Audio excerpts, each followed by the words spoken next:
Let's try to. Laine, you're gonna have to scooch in. All right. So, well, I can come in across like here. Okay. Whoa.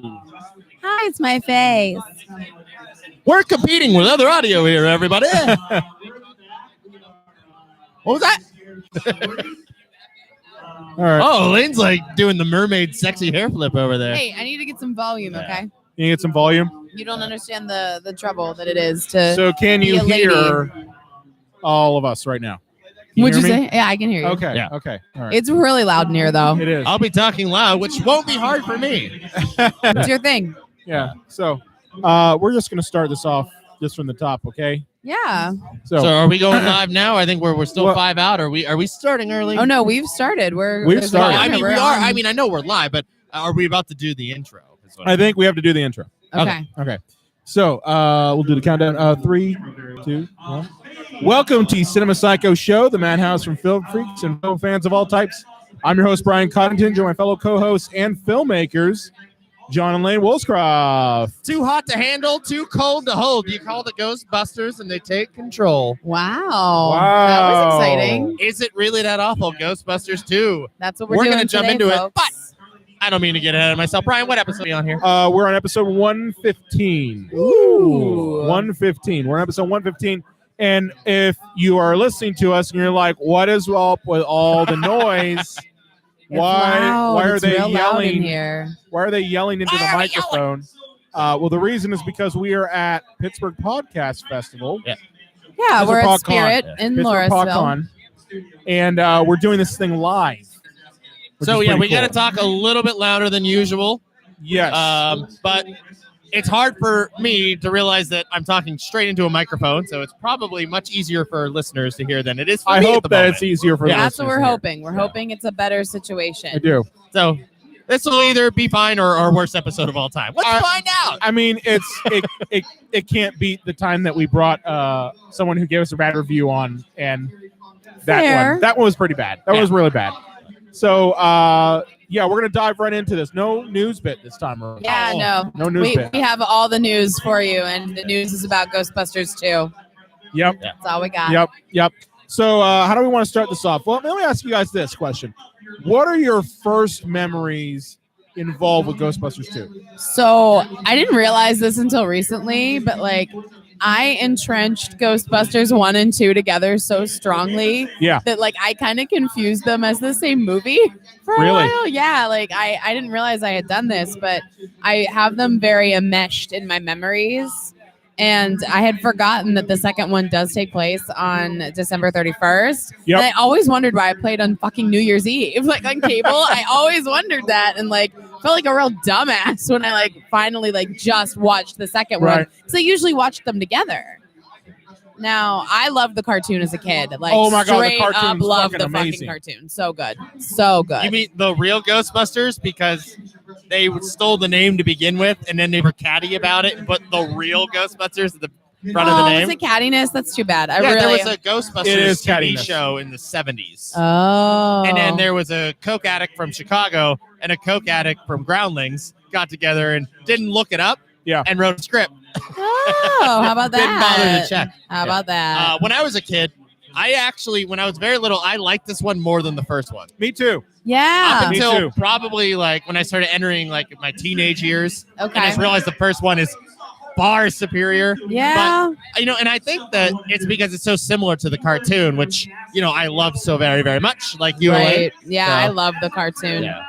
I know for me, I remember watching this one, and like as a kid, you were always obsessed with like slime and gack and Floam and all that shit. Yeah, dude. So like that alone right there was enough for me to really like gravitate towards it.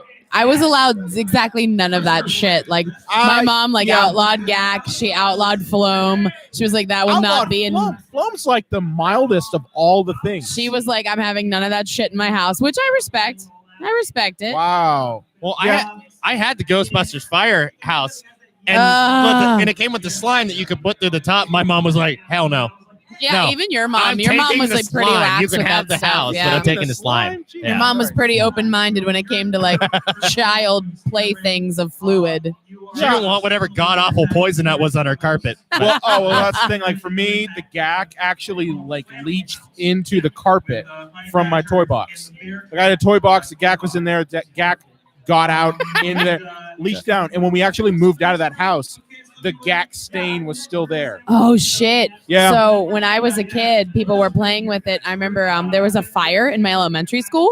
Yeah. The dryers there was like rags with that mineral spirit shit on it, and like that shit will just like randomly ignite. So like, it'll just flame up. That's what happened. And we were evacuated to the high school. So you have a bunch of elementary kids who are bored out of their minds, like waiting for their parents to like pick them up or whatever, because it happened at like 11 in the morning. And so somebody threw the gag at the ceiling of the auditorium.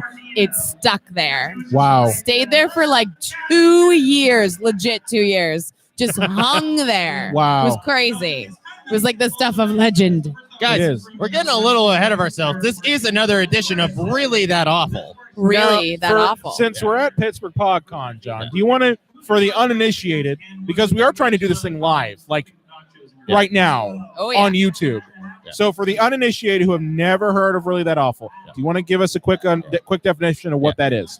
Yes. So Brian and I were having discussions about Cable Guy and what was the very first episode we did where you and I were... I thought it was Cable Guy. It was Cable Guy. Was it? And then we did toys. I want to look in the archives on that one. But, you know, where... Oh, it was Last Action Hero. Yes. Oh, yeah. Yes, that was and it. We thought we thought these movies get a bad rap. And maybe they deserve a second look. Now, Really That Awful is open to interpretation because we're going to look at some of these movies and they may still be that awful. But we're going to put it through a dissection to determine if these movies deserve a second shot or not. And a lot of people said, forget the Ghostbusters Answer the Call ruining the franchise. A lot of negative people said Ghostbusters 2 did that in 1989. Yeah. It's true.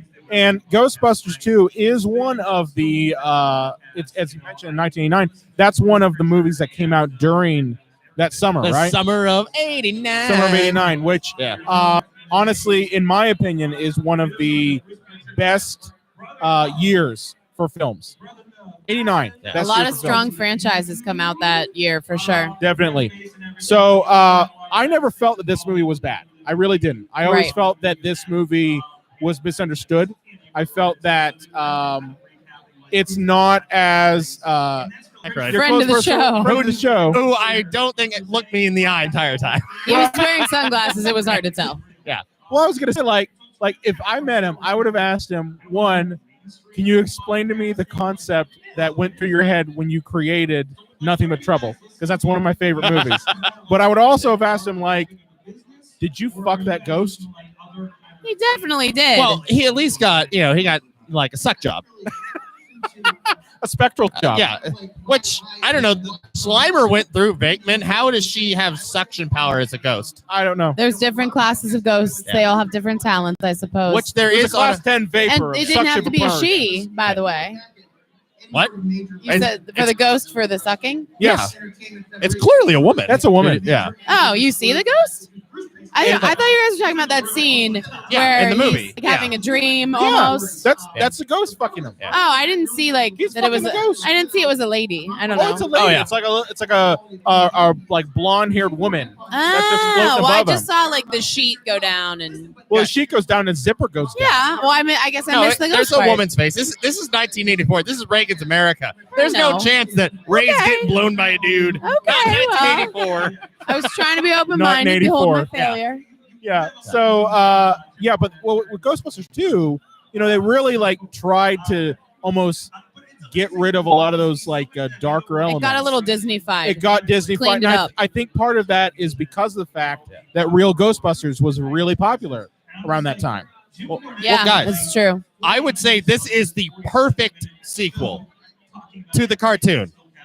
It is, and it's hard to like remember that because if you look at the first film, then you look at the second film, and John, you actually illuminated a lot of this for me. Like the second film does have some fundamental problems. It you know, does, it's a little disjointed. Some stuff just doesn't seem to add up right. And John, you were telling me that it had a lot of like rewrites and a lot of edits, you know, or a lot of edit changes. A whole lot of cocaine. I mean, so much cocaine. That's a Cocaine and given. copy and paste. That's a given. Yeah. But I mean, but you were saying, John, that it did have like those issues, and I think that really makes a lot of sense. Yeah, because definitely. it does have a lot of structural problems, and there are some like plot holes that don't make any sense. And then, of course, there's a few things for me as a embittered millennial that I don't understand, like Dana Barrett's 2 jobs. Like, That's what a the good point. fuck? Do you That want is so to weird. explain this part yet?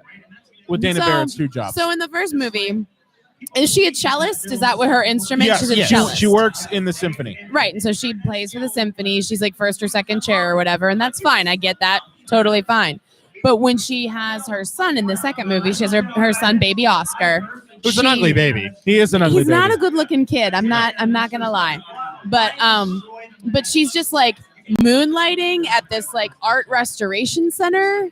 And At so the she's museum. like an award-winning restoration like specialist, Yeah. which is also a very specific job. And Yeah. I feel like, I'm sorry, like you either went to school for art history for like 6 years to do what she's doing, or you study music for that long to do that. Like, I don't see how you could possibly have the training for both of those jobs at the same time. It's nerve-wracking, isn't it? Like I would have murdered someone to have a job like that out of college anyway, much less to have like, oh, I'm just doing this until my baby's older. Like, what?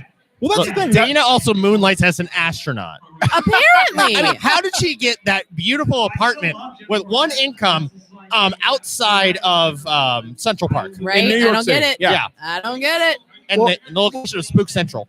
Well, the thing that always got me about the thing that always got me about that whole scenario is that she actually says in the movie to Janos, oh, well, you know, now that my baby's older, I can quit this, you know, shitty job doing restoration and go A back to priceless my art. She acts like she's picked up some shifts at Blockbuster. Yeah. Like, the fuck, It's Dana? like, listen, it's not like you're working at the mini mart, okay? Yeah, and I mean, you can tell I graduated college in 2008, like the worst year Yes. for any of this shit. But you you know? love that when basically it's like, oh, you know, I can just go ahead and pick up my side gig doing art restoration at the museum, you know, and do that until my kid's old enough. Which, by the way, here's the thing that really got me about that.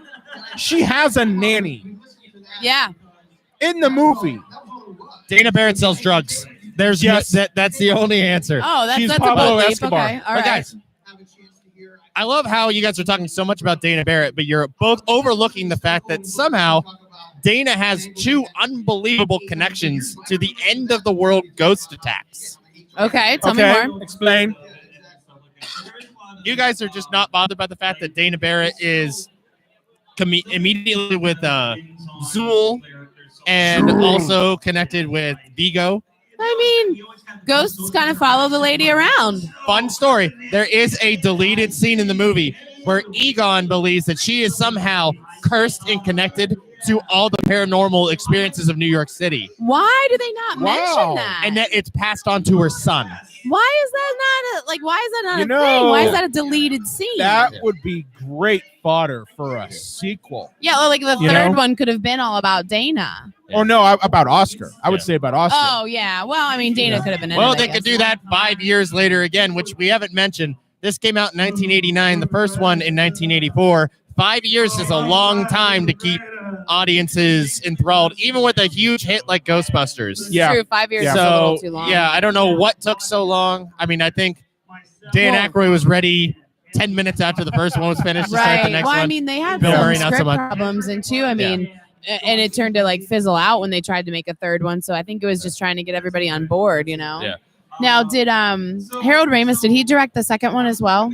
Well, no, Ivan Reitman directed yeah. these. Harold films. Ramis wrote it. Oh, that's with right. Dan I Aykroyd. always get that fucked up. That's right. Yeah. No, this was Ivan Reitman again. Okay. That's why I got said it. a cokehead from Groundlings and a cokehead from Second City. Ah. Right. Yeah. But this film really, like, they added elements that I think are good. So, like, some of the positive things I'll mention this. I like the fact that the Ghostbusters weren't heroes at the beginning. Oh yeah, how I they're like like a that they little were washed out. underdogish. I liked it. Oh, I got a lot to unpack there. But Brian, before we jump into the positives. Okay. Oh, you want to go negative on this? Well, that's you want some of that negative. You want to do some of that negative mood slime. A little. Right? That's how we start. Yeah. Negative mood slime. Get the slime dancing in our toaster with the segment that we like to call "Okay, we get it." All right, John. Unpack it for us. Okay, so here's a couple of problems I had. Okay. Why doesn't anyone remember the Ghostbusters or what they did? Does no one remember a 30-foot marshmallow man? It's been 5 years, come on, right? it's been 5 years. Do you forget 9/11? No, giant monster. I'm not saying people forget, but it's not like it's been 7 months. Like, it's not outrageous. But everybody doesn't believe them. Oh, you guys are hack frauds. There's no such thing as ghosts. Like, how is that possibly a thing? Yeah, I mean, I'll agree with that. Like, you would think a giant event like ghosts erupting all over the city, a giant fucking marshmallow man, that would, necessitate some level of, cognitive understanding. Yeah. Well, I'll explain it. It's called lazy screenwriting because it's easier when your heroes are at the bottom low point, and they can work their way up. Of course. You need to see that arc, and the arc needs to be more significant. I still like the fact that they are washed up. This is the same movie. It's the exact same movie. It's the Home Alone 2 paradox. Well, let me ask you this. If they did come in as the heroes that everyone remembers, where do they have to go in their journey? Well, that's up to Dan Aykroyd and Harold Ramis. That's what I'm saying. In terms of writing for the screen, it's easier to have it where your heroes, they did a great thing, but then bullshit got in the way and they're back down to starting at zero again. So, like, in this regard, in the film, it's kind of revealed that all the stuff that they had done was kind of proven, at least by politicians, and my guess is that Walter Peck fucker, as bullshit. Well, they were sued by every state, county, and something. Well, I mean, you also have to think about the realities of, like, something like that. Like, yeah, they saved people from ghosts, but, like, a lot of property damage. Yes. A lot of damages. Probably pissed off a lot of people. Yes, absolutely. I buy that, guys, but I don't understand how nobody thinks that ghosts are real or they're genuine. Well, I mean, they did save the city, but, I mean, I don't know. I feel like it's kind of like the Sunnydale, like symptom. Like, Buffy reference. Yeah, I was about to explain. But, like, when something weird happens in Sunnydale on the show Buffy the Vampire Slayer, they explain it away with, like, a gas main break, people on PCP. Like, they find these mundane descriptions, and it's like the town kind of protecting itself from the more supernatural element. Right. That makes sense. Like, purposely forgetting because the truth is just too much shit to deal with. But why has there not been a single ghost attack in 5 years? I mean, I'm not sure that there hasn't been. It's just been, like, very fringe, and, like, the Ghostbusters haven't really. Well, they're been out there of to help. business. I mean, now they were sued out of business, but nevertheless, But I just found that so odd. But, it is. I mean, it's one of the things that doesn't quite sit right about the story. It's true. Number 2, Brian, as you mentioned, it is neutered. Yes. This movie went to the vet and they snipped those balls. It doesn't have any teeth. It's true. I blame the cartoon for that. Yeah. As much as I love the cartoon, it kind of kiddified the Ghostbusters. Yeah. Well, and I mean, it's so clear that they're catering to the cartoon audience. I think that's why I loved it so much when I was 7 years old. Yeah. Janine, it's for children. Yeah. Janine looks like she does in the cartoon. Right. Slimer's everywhere. Right. They eventually changed the show to Slimer in the real Ghostbusters. They did. So, as an effort to sell Ecto Cooler, which I'm sorry, it's still delicious. Yeah. It reminds me a lot of Batman Forever. Oh, yeah. Where it's like, okay, it's still the black bat outfit, and he's still fighting crime, and there's still his villains, but it's more kid aesthetic, more toy aesthetic, We're going to dumb it down so that, like, the whole family can like it. Or Secret of the Ooze, the Turtles movie, where they're like, don't make it so dark, and don't let them use their weapons. We got to sell toys. Yeah, and the Parents' Council's mad at us. I mean, they're called ninja. You know, that's they have weapons. Yeah. Sorry. Yeah. I would say that there's too much goddamn Rick Moranis in this. There's a lot of Lewis. Like Rick Moranis? A lot of I Lewis. love Rick Moranis, but just like Ian Malcolm in Jurassic Park, and other characters, the less the better.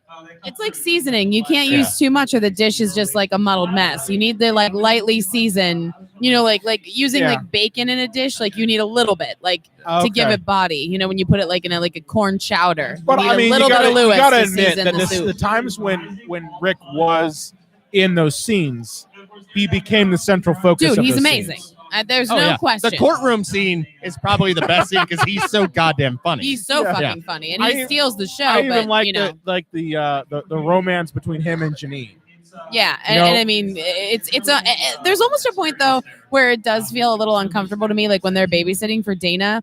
That's almost like weird. Well, it's almost like he discovered his own dick for the first time. And he probably did. I'm like, wait, like no, like you've played with that thing yourself. Like, don't pretend you don't know what that is. Okay, who brought my dog? Go on. That probably was the first time he discovered his dick with another person. Well, no, he fucked Dana in the first one. He doesn't remember it. No. Yeah. He was a dog. Yeah. He fucked Dana. I can't imagine why they didn't film that scene. This like demon dog just pounding Dana. No. The things that you celebrate, John. You know what? Let's put that in the movie. And then I'll get another blowjob. Crystal head vodka. So much cocaine. Wow. Which is actually very smooth. Dan, it's very send me a free bottle, free plug, Crystal head vodka. It's so smooth. Send me a free bottle. It was please. Pretty good. I'm not gonna lie. Right. Yeah. Okay. Guys, it's the same movie. Oh yeah. Yeah. It's the exact same movie. Yeah. Now that as we brought up on our sequels episode, that's the catch-22. If they went out on a limb, we'd be like, "Oh, this isn't Ghostbusters." Yes. But it's the exact same movie. Yes, it is. Yeah. I mean, that's what you're going to get with this sort of with these franchise movies. Yeah. And I would say that Ghostbusters 2 was probably at the beginning of the whole franchise movement when it came to movies being turned into that. Because what do we have? We had Superman. Yeah. And Superman had been done a couple times. But you really didn't see a whole bunch of other movies like that. Maybe Temple, maybe Indiana Jones, but not to the level that we see now. Well, a lot of movies that got a crap ton of sequels back then were cheap to make, like Death Wish 3, Death Wish 4. Yep. Canon Films made those for $6 in a taco. Yep. Taco. Making a Ghostbusters movie is going to be expensive. So it's like, especially like the effects were expensive too at the time. It's not like the Marvel movies now where there are 2 or 3 every year. But right. Yeah. All right, this always bothers me. The Statue of fucking Liberty. I love that. God damn Come on. See, John hates it. I mean, I can kind of see the need for it, but I just feel like they maybe could have achieved it without. It almost feels like pandering. Like it's like, oh, the heroes and they're in Lady Liberty, and it's like, they needed a symbol. Well, I mean, I think something pure. Well, one of the problems, decent. one of the problems I do have with like many movies that take place in New York City is that people don't have a way to make New York City, like it's always a character. Yeah. Like, New York City is always a character in films. If that's where the movie takes place, and I feel like they just kind of overdid it with the symbol of Lady Liberty. I think it's like a little much. I think though that's because the fact that if you've got a setting like New York, you should make use of it. And I think that's why New York becomes the character in a lot of movies. But it becomes like self-aggrandizing. Like they're almost like jerking themselves off constantly at some point. I'm going to say this. New Yorkers have a fucking boner for themselves. Right, that's what I'm saying. New York loves New York. And I think that's like personified in using Lady Liberty in this movie. Yeah. I think that's what the problem is. Every city has a fucking boner for their own city. Like Pittsburghers have a boner for Pittsburgh. Yeah, I don't know what you're talking about. It's like a good boner, and I love the boner. Have you been down to the stadium on Steeler Sunday? The whole stadium's full of boners. We play Sunday Night Football tonight. Yeah, go Steelers. Yeah. But my point is that I don't see anything wrong with that. I think it's nice when you have a location that isn't just a basic location, that it does become kind of a character. Yeah. And in this movie, in essence, it's the hero and it's also the villain, because when we get to the point where slime is introduced. Now, do you want to go down and talk about the slime? Jump into slime? Do you want to talk about slime? Well, yeah. So let's now that we've gotten the negativity out of the way, let's talk about why. And Laine, I don't know how you feel, because this movie puts me right on the fence. I love it, but I feel that if I'm looking at it critically, I just don't think it's there. Yeah.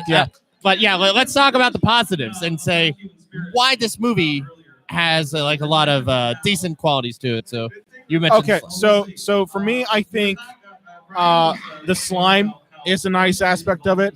I think there are times when they overdid it, but I like the idea of the slime being a character more than just, oh, they're slime. And the reason why they did it is because oh, every toy can now have slime added with it. Yeah. You mean You like know? why they suddenly have random black outfits during the montage so they can sell 2 different lines of toys? Absolutely. What? Absolutely. That's crazy. But Studios call this toy-etic, by the way. Yes. The movie needs to have a toy-etic. Yes. Meaning you need to find excuses to put things in the movie so we can make extra toys. wow, Yeah. that's really But messed up. in regards to the slime, in the plot of the film, if you haven't seen it, basically the slime is what feeds all the paranormal activity. Yeah, it's kind of like evil personified, Yes. which I do think that is an element's kind of interesting. It's running through everything. Yes. It can touch everything. Like, that's kind of profound when you really think about It's it. pure concentrated evil.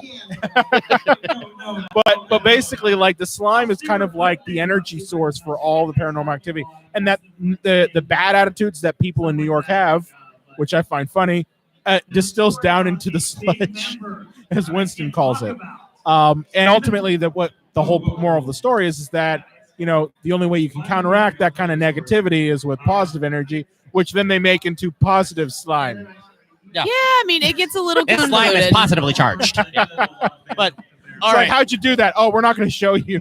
yeah, just there'll be a little Just go switch with on it. your toy, kids. The positive and negative. But that's fine. Can you I'm fine with imagine it. though, like if they had done the movie now, there would definitely be a subplot where they like started their own spa with the positive slime. I mean, there's like people pay like $60 for a fucking isolation tank now. Yep. They would pay some money for positive slime. No, Lynn. If they made the movie now, they'd be in a back alley trying to figure out how to use their new slime, and they'd be flying all around the room, falling on their butts, and then doing a bunch of improv that has nothing to do with anything.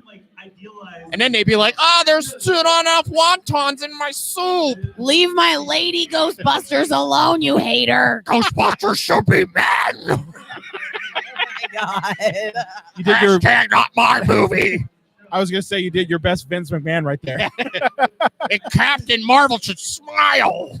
Oh, that'd be fighting words right there. And our severed head just fell down Anyway. on our table. All right, guys. I have a controversial take to make here. Okay. Every movie is about something. Thank you, sir. Thank you Thank so you. much. A decapitated head fell off our All right. table. Yes. Yeah. Fellow podcaster helping us out here. Yep. Thank you.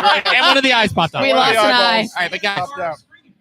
I would say that at least this movie is about something, because there's an old saying, every movie is about something Yeah. except Ghostbusters.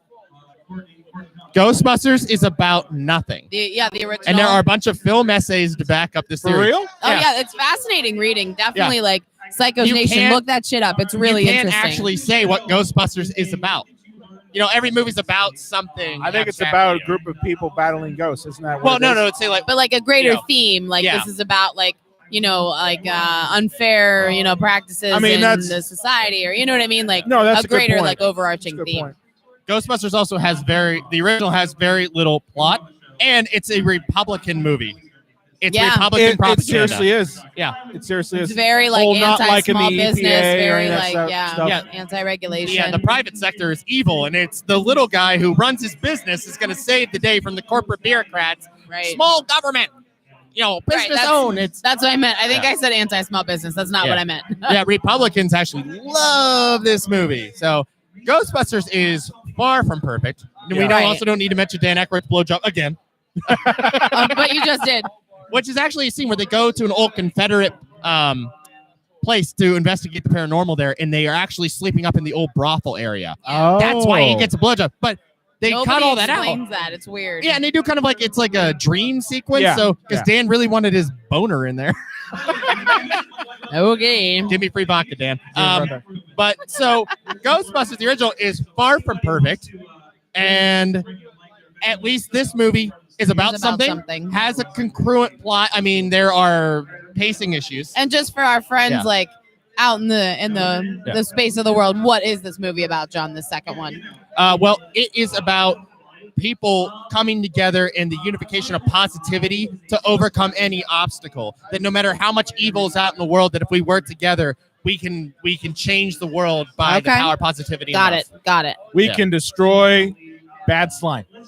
Yeah. That's ultimately what it is. But there is a villain in this, right?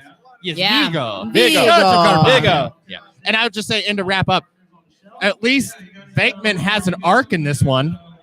Yeah, he does like try to not suck a little bit, which is nice. Nobody has an arc in any of these movies except Venkman in the second. Doesn't in the first. I mean, can we talk about this at greater depth? I mean, like, I feel like we're shitting on Dana Barrett, and don't get me wrong, like Sigourney Weaver, I love. She's amazing. She's like a really strong icon, I think, for young women. You know, for me growing up, like, I mean, always. Is that a trick question? Always. But the I don't necessarily understand why she's in this second one again. And I think that the whole, she was with Venkman, they broke up, she was with somebody else, and then she broke up with him. I think that's very odd. Like, it's an odd place to leave us in the situation. Well, Laine, I'm going to take the feminist approach in this. I think Dana attracts the wrong kind of person. Because the guy that she was dating in the orchestra was like a weird, dorky jerk. Then she dated Venkman, who was a weird, dorky jerk. And I'm sure this guy that she had the kid with was also toxic to her. And I'm sorry, that's feminist how? Well, no, I'm saying that... You just said she had bad taste in men. You just blamed her for the men. I was going to say, your first 5 seconds, you were I'm not sure feminist means what you think it means. I'm just kidding. Yeah. But yeah, I mean, well, I just think it's a strange point because, I mean... I know that we had to set it up for like there to be like a potential romance with her and Venkman again, and she had to have this child, but like I don't know. There's other ways that I think you could have written that. It just seems overly complicated. I think that they at one point wanted to kind of, and I might be wrong on this. I think they wanted to insinuate that Oscar was Venkman's kid. I'm sorry, say again. I think they wanted to insinuate that Oscar was Venkman's kid. Oh, that's weird. I didn't get that, though. I think I remember reading that was a plot point at one point. Yeah, and I mean, that would have made more sense, I suppose, where, like, you know, maybe they were, like, divorced or something, and Venkman was just, like, a shitbag, and, like, he could still have an arc and, like, be a better dad, and I think they kind of snuck that in there because he becomes kind of like a surrogate father towards the end of the movie. Well, too, I think it's hard to sell him as Grant arc, you know? I think it's hard to sell him as a character, though, if, like, he's a dick to his own kid. Like, it's hard to get back on his side, probably. So, I mean, that's difficult. But I just thought it was more complicated. Like, and their romances, like, the moments of their, rekindling of their romance, it feels kind of forced. It's like, very that's forced. one of the things that doesn't work for me. It feels like shoehorned in. Well, Laine, I'm glad you brought that up because I want to mention some of the things that people have problems with this movie. Yeah. And these are some that I just don't get. People said that Bill Murray phoned this the fuck in. Now, I'm a big Bill Murray fan, but how can you tell when he's dedicated to something and when he's not? It's all the same Bill Murray to me. I mean, he didn't like the script. Right, but I think he was still fine. He hates it. And I mean, like, he's that's still very fine, funny but, in like, the movie. He's all right. I mean, though I will say the comedy in this one's less. I think the second one isn't as funny as the first. It depends on the kind of comedy you're looking at. I think that with Ghostbusters 2, you're getting more of a almost drier type of Bill Murray comedy instead of in general. I just mean in general. Well, not even if you think about it, like when Ghostbusters came out in '84, you know, we were looking at movies like Stripes and Caddyshack. Those were the types of Bill Murray movies that we were getting. So it makes sense that the jokes at that time were basically those types of Bill Murray jokes. Yeah, and that could be something that people might not have responded to as well, just because they're used to a different kind of comedy from the guy. Yeah. If you're used to one thing and you get like a more dry approach, like people sometimes don't take too kindly to that. It's why people don't always like British humor because it's so dry. Ooh. But the rest of the movie is very slapstick. The humor in this one is more based on goofiness because it's based on a cartoon. Yep. You know, in fact, it is a sequel to the cartoon. Don't forget. If there had never been a Ghostbusters, I would have said, wow, this is a perfect interpretation of that cartoon. Yeah, you know? It's true. It's like Egon's hair is not as amazing, you know, and it's brown Egon's this time. Hair is so good in the cartoon. It's so good. Yeah. But yeah, I mean, the humor to me is still there. It's still very funny. As we mentioned, the courtroom scene is hilarious. Oh, my God. That's a good scene. That's really funny. You know, Venkman's World of the Psychic is hilarious. That's all. Oh, that's a good scene. And the one character, the woman who was visited by the alien, her name's Elaine. Oh, yeah. Her character name is Elaine. And that actress still looks amazing. That was a long time ago. She looks good. But so, yeah, those are some of the things that are indefensive. Some of the issues, But so one of the reasons this movie did not do as well is this movie took a batarang to the proton pack. Oh, The first movie made $229 million. This one made $112 million. Yikes. Part of the reason that it didn't make nearly as much is that this movie was the highest grossing weekend of all time when it came out. Right. Only to be literally raped in the butt by Batman the following week. No. And you can't predict that sort of thing. Well, you know what I mean? Yeah, you also had that weekend, wasn't also Indiana Jones Last Crusade, UHF, and I think UHF did not do well. Well, yeah, but you know what I mean? Like you've got these other movies coming in that are going to steal that audience away from you, you know? Right. And Ghostbusters just wasn't it. So Ghostbusters made $29 million, which is a record at the time. Right. Yeah. Batman made $40 million the following weekend. Oh, wow. And Batmania swept the country, baby. Baby. That was it. That was all she wrote. Because Batman was everything at the time. Yeah. Well, what was the budget, do you know, for the second movie? There was a lot put into it. Did they make their money back? Oh yeah. Okay. Yeah, they did. Yeah. But I just don't think the profit was nearly as much as they wanted. Yeah. I see what you're saying. But a lot of people say it wasn't as edgy. But what does that even mean? There was. Oh, I think a table broke here at Pod Con. No. No. The one table where there's like glass. It looks like they things saved all over everything, it. but what does that really mean? There was less smoking and less Dan Aykroyd penis.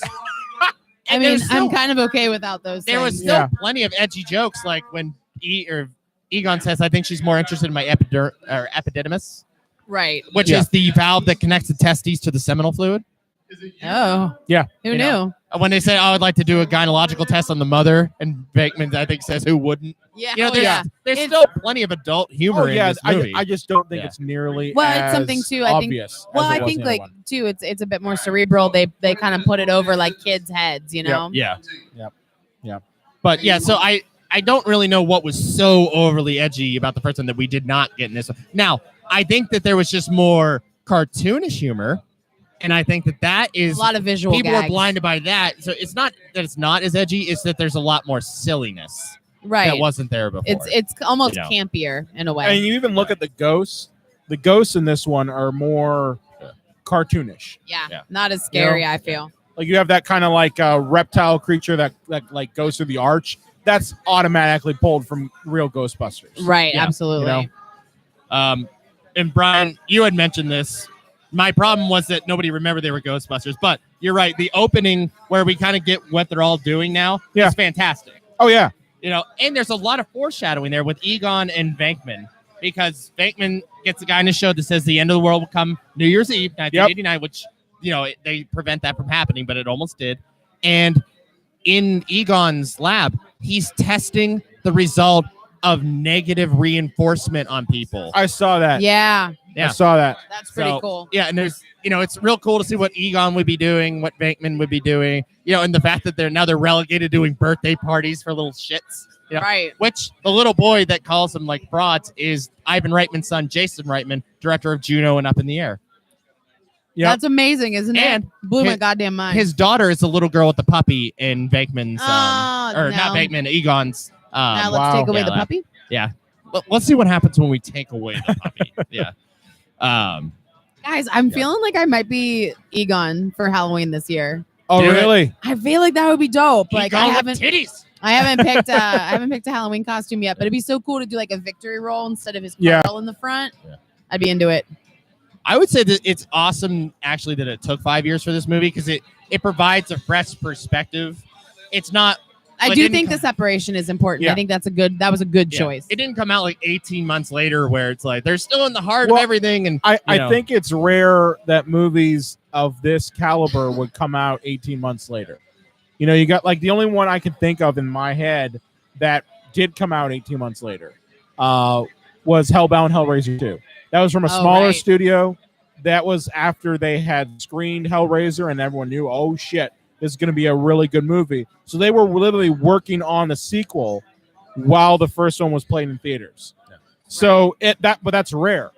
That's a rare thing that you're making the sequel that soon. Well, so I like Back to the Future, how ballsy that was. That was ballsy at the time. Nowadays, it's not that big a deal. Yeah. So then, I should say Back to the Future too, because they made the second and third one back to back. If the second one bombed, they would have been fucked. But as I mentioned earlier, Peter actually has an arc this time. That's important. Yep. Like you need that. You need to be grounded by that, like rather than just having an aimless character, especially if the character's kind of an asshole. Yeah. You can't end the movie with them still being an asshole. It doesn't feel right. Well, Laine, how did you feel about in the first one? He's an asshole. He's a con artist. He's kind of a creep and almost a sexual predator. Learns nothing and still gets Dana at the end of the movie. Right. Well, I mean, like that. I have so many problems with that anyway. But I mean, like that's just lazy writing, using the woman as trophy. Like that's the object he gets at the end. That's the thing that he deserves, but like did not do anything to deserve. Right. Right. But in this one, he learns to be a better person. He actually he wants to have a second chance. Learns to become like a father figure to this baby, and that gets more of a layer to himself. And it's very subtle and like nuanced because like I think over time like his fondness for Oscar is very organic, and by the end when he's like comforting the baby, like when he rescues Dana and Oscar from the museum, it's very organic. It doesn't feel that forced. Right. Now I will say that one thing that I dislike about this movie is that it puts all the onus on character building on Peter. That's it. Yeah, I mean, Peter's the Raphael. He's the Wolverine. Yeah, but he's also the one with the furthest to go. Like Egon's not a dick. But my problem is that we're not exploring any other characters. And there's one aspect of this movie that they did kind of cut that would have been nice to have included in that. And that's the idea of Ray being possessed by Vigo. Yeah, John was explaining that to me. I had no fucking idea because like they cut around it. They did. And like it would have been a cool element, at least to give Ray something to do. But my problem is just that it gives Peter a lot to do. It gives Dana a lot to do. The movie really doesn't give anything to the other characters aside from just general plot. Well, you know what I mean? Ray and Egon are almost, even in the first one, like cartoon characters. Yeah. They're these wacky scientists. Like Bateman, with all his flaws, is like the human being we're all supposed to relate to. Right. Right. I feel that for adults that went to see Ninja Turtles, which is on our table here, like they related to April O'Neil. The Turtles were just these wacky caricatures. Like that's called a VHS tape, kids. What is one of those things? Look it up, kids. But yeah, so Bateman's the one we can relate to. So if they made 10 of these, they would all have been about Bateman. Right. And somehow Dana Barrett would have been in trouble with ghosts again. Right. But one last thing I will say in defense of this movie, motherfucking Kurt Fuller, friend of the show, Kurt Fuller. Friend of the show, and Kurt John's Fuller. personal Twitter friend, yes. Kurt Fuller. I love you, Kurt. You were awesome again. No holds barred in Ghostbusters 2. Let's just do all Kurt Fuller movies. He's very funny in this. Like I think Kurt Fuller, he's got that niche where he's like the dick, right? Like he's just like an a asshole. jerk. But like his comedic timing, like he plays it so earnestly that it works. Like it makes the comedy like really sing. You know what I mean? Like he's very good for being a character actor. Like he's one of the best. Well, I think they needed to have that Foil. Walter. They had to have that Walter Peck character. Yeah. And they couldn't bring him back. Right. And I will say this in defense of the movie, he's introduced at the beginning of the movie in the first act when characters are supposed to be introduced, and not at the end of the second act where it's like, hi, I'm a problem. I'm going to shut your machine down. I'm a dick. It's like, this is the end of the second act, Walter Peck. What? Yeah. Right. Why are you here now? This is bad writing. I think a bunch of cokehead improv actors wrote But this. he serves as a really good like world villain. Yeah. Like he's more grounded in the reality of the Ghostbusters, why their business no longer exists. He represents that. Contrast to the more supernatural villain we get with Vigo. Sure. Vigo. Let's go. And can we talk about Janusz for a minute? Like, oh my God. Peter McNichol is so fucking good in this movie. He is so funny, and it's interesting how he like runs that line. He's a little much. A hint grading. He's a little much, but I think it's cool that he's so many elements to the story. Like he is part plot point. He's like part like sympathetic character, also like part villain because he also becomes possessed, and like part comedy relief. Like what a neat role for the dude, like it's such a cool he character. made that role, by the way. Oh, he did? It was completely different in the script, and he said, what if I'm from where the painting is? Oh, and he accent and all that. Okay. Yes, I am he's a Vigo. That's fucking I am from the dope. Upper I West didn't know Side. that. Yeah, That's he really did cool. all that himself. He's a good actor. What's nice about that is it gives us, as you said, another comic relief to, not just having the Slimer, not just having Rick Moranis. You're getting a more maniacal type of comedy with him, and he has some of the best lines absolutely in the movie. And like, he's one of the most quotable elements, I think, when you quote the movie. It's very easy to quote him. All of this is wrong. All of this is wrong. Guys, let me ask you a question. If Ghostbusters had not existed and they made a cartoon show about busting ghosts and they made this movie, does it get half the hate that it gets without the original existing? I don't think so, because it's so easy to compare two things. And to compare the second to the first, like, it's natural. That's my point. I think most of the hatred comes from, that villain's not as good as the first one. The jokes aren't as good as the first one. What can you do in that situation? Like, if it's too... We haven't really talked about the villain too much. We haven't talked about Vigo. No. Yeah. Okay. But I mean, in a comparison scenario, like, if you're going to compare things, that's not fair, because if it's too similar to the first one, then you also get hate, you know? I'll say this. Vigo is kind of a shitty villain, but I don't think so. In defense of the movie, Zool sucked too. It's true. There's weaknesses on both ends. I mean, the fact that the video game made a it made a joke of Vigo. Or no, I'm sorry. I'm doing it now. Gozer is the villain, not Zool. Oh yeah. That's true. And the video game that came out right after the movie came out for Nintendo, put your end boss is Zool. And now I'm embarrassed because I wanted to make fun of the video game for doing that. And I've been doing it this entire episode. Guess what? When we will Ghostbusters forgive 2016 came out, they mentioned Zool too. They didn't say Gozer. Yeah. We won't take away your nerd card. It's okay. So true Ghostbusters fans. Well, sorry, Damien. Yeah. But I just screwed it up. And that proves that like Gozer was not that muddled, great of a right? villain. Like the mythology gets very entwined in itself. Definitely. But it's a little muddled how the slime's connected to Vigo, though. Right. I get it. If you look at it from the fact that Vigo is basically he's a magician, so you figure that he would have access to the knowledge necessary to understand where paranormal activity is coming from. That it is coming from the slime. You know. Yep. So I get that part. I do find him more terrifying than Zool. And because it's more elemental, I think, and being connected to the slime, like I said, like that's terrifying, right? Evil can run through everything. Plus, just like when he transforms into that demon character, that's some scary fucking shit, right there. I think some of the effects in here are really good. I think they're really effective. Now, what's interesting about Vigo that I don't know if a lot of people know, probably some people know because it's more popular now than it was, but he's actually voiced by he's played by two actors. Yeah, we looked that up. Sydow. We looked that up too. Yes. Yeah. The actor that did play Vigo, he stormed out of the screening because he did not know they were redubbing him. Oh, what a bummer! Have you ever actually seen his? Yes. We watched a video of it. Terrible. He's not awful, but he's not good. Bad. He was a boxer, right? They're pretty. Yeah. I think he murdered someone. What? Oh, yes. Well, speaking of death, the babies that now. When you're an infant or a small child, they usually pick identical twins because there's certain hours that kids can work. It's labor laws, child labor laws. And the two identical babies that played Oscar, one of them killed themselves. It's so sad. Really? Yeah. Yep. Oh my god. 2009. Yeah, because the other twin, and I mean they both would have been, but they'd be like 29 now. Wow. Yeah, and one of them killed himself. Isn't that sad? That's very sad. But let's talk about the end and how, in defense of this movie, the ending actually works, unlike the original Ghostbusters. And now, I know a lot of people say, John, how did you like Star Wars? Like, you shit on it. That's true. But I still like the original one. You shit on it. And now people are going to think that I'm a Ghostbusters hater, but I'm pointing out things that we all just gloss over with the original. The ending makes no sense in the first movie. And the fact the director, Ivan Reitman, has said that the ending was a joke against action movies because they get blown up in a giant atomic explosion. And then they just get up like they're perfectly fine. Oh, that's funny. It's supposed to be a farcical joke that doesn't land. I see. Yeah. So the ending makes no sense. Oh, bummer. But this movie, the ending is built up through the entire movie. It's and true. It makes sense. It is wrapped up a lot more cleanly. Yeah.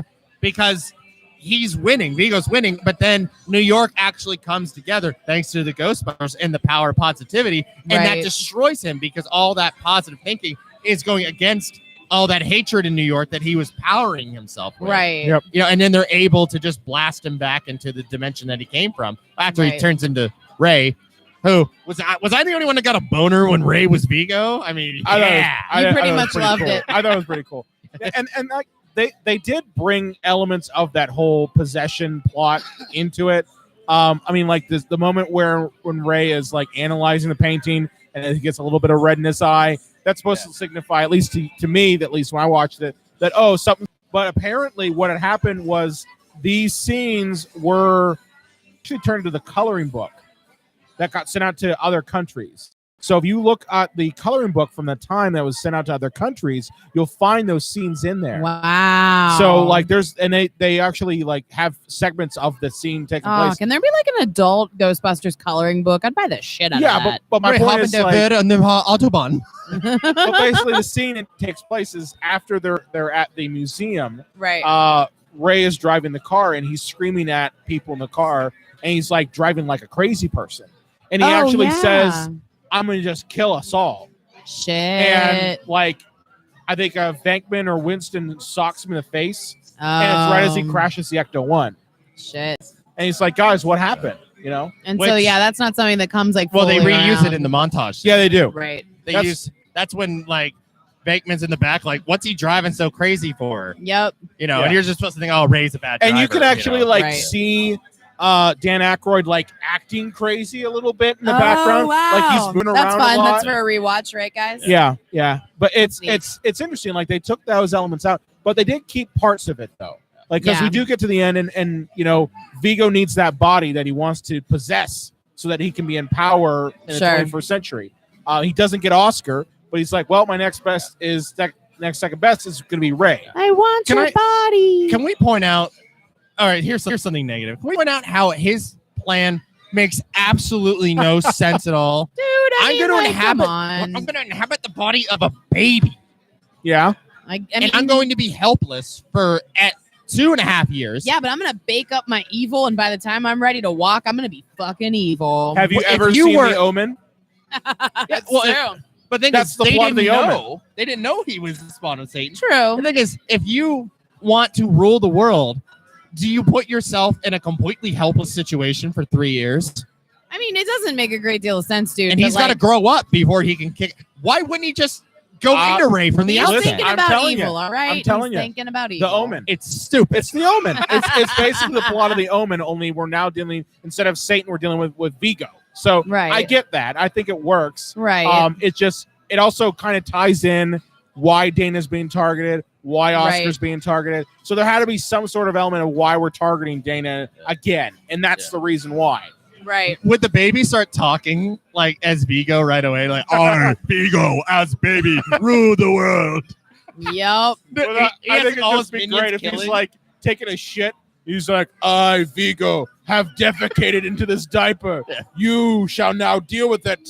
I sit on a throne of poop. I feel like that's how most babies just are. They just can't talk yet. Oh, they are. Believe me, I can So tell you much that. food. Maybe like Stewie Griffin. It's true. That is actually very true. But although they're smiling when they do it. Like, that's the thing. They're not going to get angry at you. Like, no. I'm sitting on a throne of poop. They're like, I am sitting on a throne of poop. And your fucking ass is going to clean it. Like, that's basically it. So guys.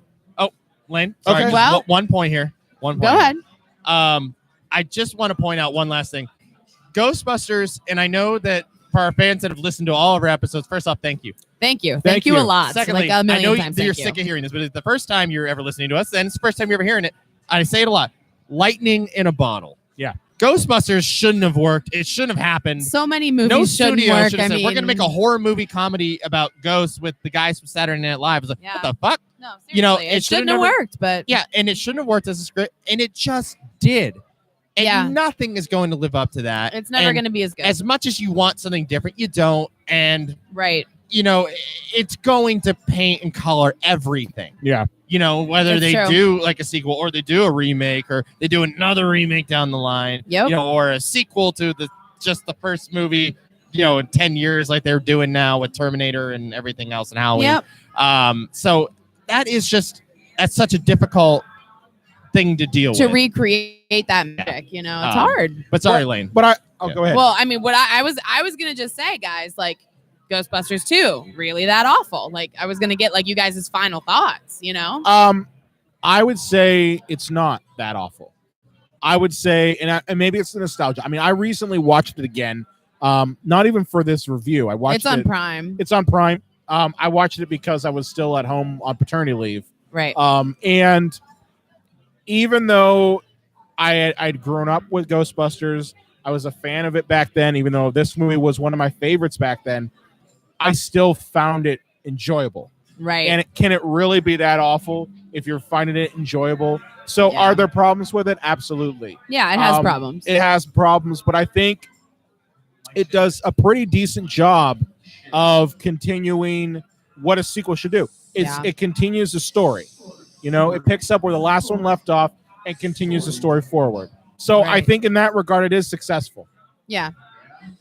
It's not as good. It's a little too long. It's disjointed. It is not as good as the original. It copies and pastes everything. Slimer's in it too much. Moranis is in it too much. Having said all that, no, it is really not that awful. I agree. It can't hold a candle to the first one, but most movies can't. And, you know, and I mean, you know, everybody can kind of come after me for this, but there is the nostalgia element. I mean, 89, like I was a kid, like I love that effing cartoon and I love this movie, you know? So, I mean, like, it's one of those things where like you do look back on it a little bit fondly and maybe you watch it, you know, when you're actually like really paying attention, you're like, that doesn't work totally. But, you know, it's one of those things that you kind of accept, you know? You know, I will say, it's really not that awful. Now, it doesn't mean I'm giving it a get out of jail free card. No, there's so many goddamn problems with this movie. Yeah, it's not a great movie, but I mean, it's not a horrible anytime movie. you get a Ghostbusters thing, you should appreciate it. And it's far from perfect, but it's not an awful movie like the rap that it gets. Absolutely. Definitely. So I think that's it. Laine, where can they find you on the Twitter machine? You can find me at LA_Croft, and I don't check Twitter that often right now. So leave me a little surprise, and I'll find it later. What about you, John? At the Unreal J Wools, feel free to message me or DM me if you're mad at my takes on the original Ghostbusters. As always, slide into his DMs. Slide in there. That's right. Make sure you wear lube. And you can find me at Brian Cottington. Also on the Psycho Show page. Be sure to like us on Facebook, Twitter, Instagram, Google+, at Psycho Show. You can also find us on the Epicast Network at epicastnetwork.com. If you have a favorite movie or question you want to throw away, you want to talk to us a little bit about your favorite time with slime, you can contact us at cinemapsychosshow.com. And make sure to subscribe to us on Apple Podcasts and iTunes and catch a new episode every Sunday. Oh, busting makes me feel good. We are here live at the Pittsburgh Pod Con. And see you guys later. Bye, live. The River's Edge and Sword Edge Road.